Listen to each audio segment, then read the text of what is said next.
patiesi tāds prieks, ka sevi piesaka arī jaunie autori. Rūta un Rainers.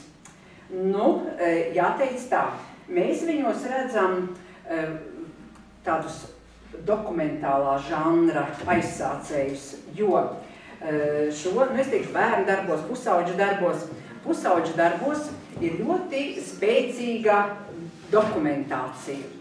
Tā, es redzu savā pilsētā to, es redzu, mana pilsēta ir bagāta ar šo, pilsētā ir ļoti daudz skaistu vietu, viņa tur atrodas, un daudz cilvēki to nepamana.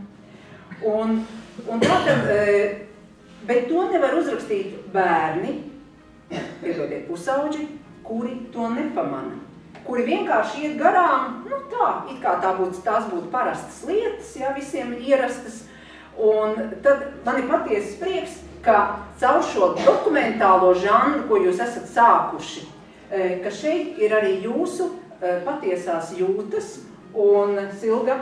Jā, Rūta raksta šādi. Šī pilsēta ir mana bērnības un pusauģu gadu laika pilsēta. Tādēļ tā ir visskaistākā un īpašākā vieta visā pasaulē.